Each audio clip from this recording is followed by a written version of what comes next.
Nder taariiha Fulɓe waɗi mobde nde meeɗa Bamayre Jos laamorgo diiwal Plateau. Ñalande 17 lewru ndundu tubako go'abru ummatore Fulɓe hawri wuro Jos gamma yaltirki mobde nde kawtal sukaaɓe Fulɓe Plateau FUYODA noddi mobde nde waɗaama ha Jos laamorgo diiwal Plateau. Nder mawɓe yaltirɓe mobde nden woodi Alhaji Sa'idu Mai Kano horejo Fulɓe diiwal Plateau. Ha nder jawabuwol mako Sa'idu Mai Kano on holli mettal ɓeram makko dow no Fulɓe Jos ko diiwal Plateau ɓe ngala wonde laamorde nde ɗum wi'ata rande Fulɓe ko wonde fadorde bi'etende nde Fulɓe. Gamno o hocci alkawal wiki o habday gamma yiki o nyiɓi Fulɓe Pulaaku diiwal Plateau e heɓaniɓe laamorde wonde to pullo fuu iwi iga Plateau no wawa yaha ha laamorde nden ɗon nde latto nde Fulɓe. Fada jangojo mo tundugo to yimɓe ngara to hanjum hollata ɓe joddi ɗen en andi ko gaddi, amma tunde en ngala ɗum joni wallahi ta filo leydi ndi a andi enen anda to en ngala to dariɗen har hande. Ha jawabuwol makko ha moftorde nden honorable Aminu Tukur o hoɗi hakkillo ummatore ɓe anda asli maɓɓe ɓe anda duuɓi maɓɓe. To wi neɗɗo kan no fuɗɗiray gurdam ɓi adama iga ɗon so'o gurdam wamde iga ɗon so'o gurdam ɓosaru ragare so'o gurdam wandu. Adama to layol meɗen en jeɓɓe nayi ɗe wono ɗum taale amman ta faami a tawan ɗum non ɗum. Fulfulde wi gurdam ɓinno adama jeɓenen gurdam ɓi neɗɗo e gurdam wonde e gurdam ɓosaru e gurdam wandu. Ɗum noddi wonde mbabba de wari ra duuɓi maɗa duuɓi 54 jaha joɗoɗa dow duniyaru maya garta to jomirawo maɗa.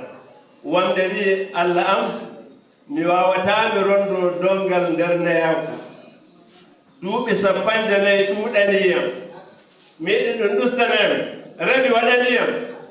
Wonde hoosi duuɓi 20 sakkini duuɓi 20 ɓinnu adama sey jaɓi duuɓi 20 ɗe wonde ɓeydi dow duuɓi makko sey ɗum warti mo heɓi duuɓi 56 to duniyaru. Ha banggue makko Dr.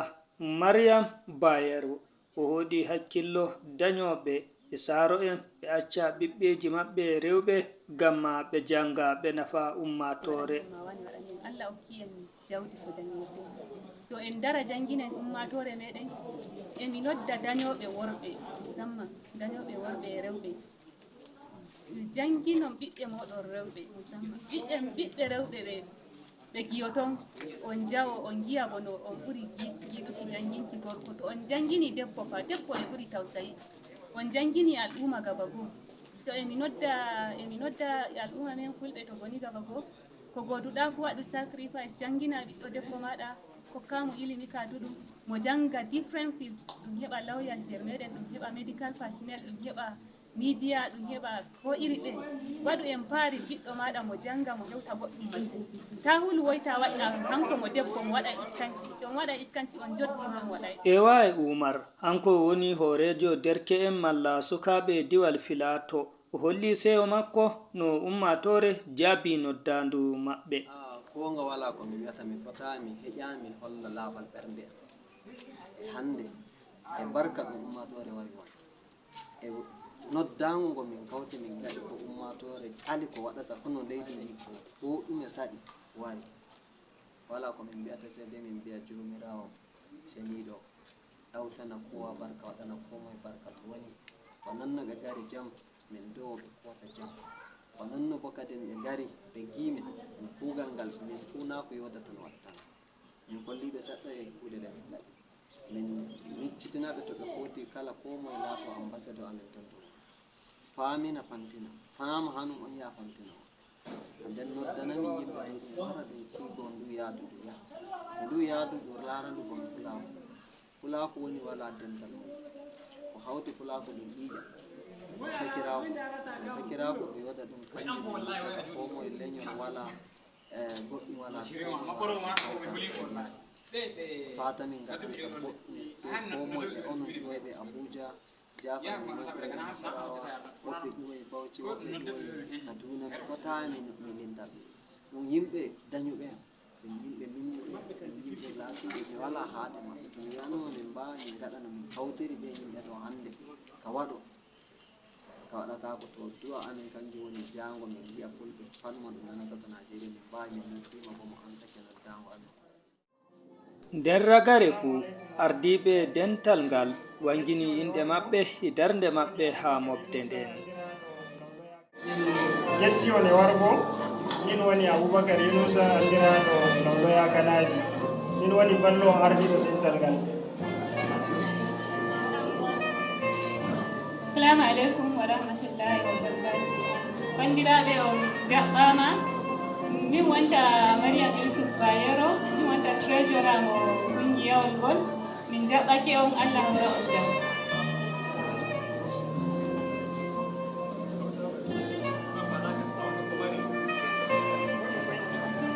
Assalamu alaikum. Me wonta Hafsat Abdullahi daga Fasal Local Government, member FUYODA.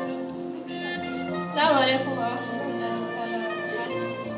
Min jaɓɓo on inda ne muna tahir member of Assalamu alaikum wa rahmatullahi min jaɓɓo on mi wonta Aisha Isa men leader FUYODA Plateau State. To ɓaawo goto ko moye wangini inde muɗum e darnde muɗum ha kawtal FUYODA ɗum teddini woɓɓe e award ha moftorde nden ɗen.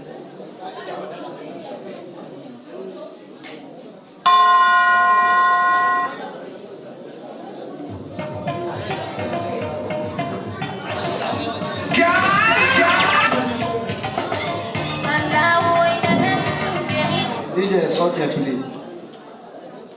So, imadadi Ungia FUYODA, Jafar Muhammad Iman Biro, another presenting an award to Aliyu Muhammad Ibrahim.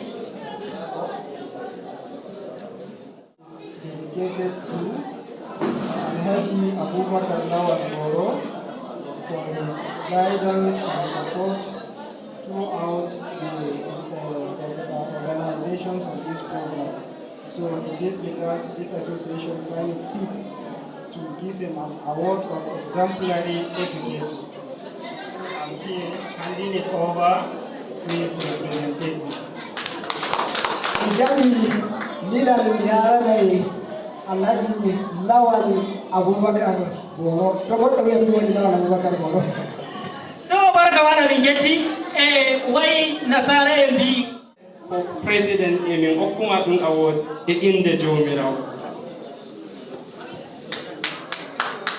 gonga min hokki shawari min hokka woɓɓe ɓe min jangi ɓe junana Fulɓe e Pulaaku duuɓi ko wota amma mi anda min mai mi waɗani e goɗɗum ɗum mi anda to mi anda ko mi wi'ata ɗum ti ɓe gartaniyam wuro haala gonga mi anda ka ɗum award mi anda e woodi min mano ɓe darirta ace e woodi ko ɓe hokkata ɗum mi jaɓi ɗum e madadiyam e ɓe wuro amin e ko moye mi waɗi dedicating majum to memba en FUYODA ɓe fuu maɓɓe ɗon to ɓe goni sannan e fulɓe gonɓe to leydi Plateau on gettama Allah mara sumbo.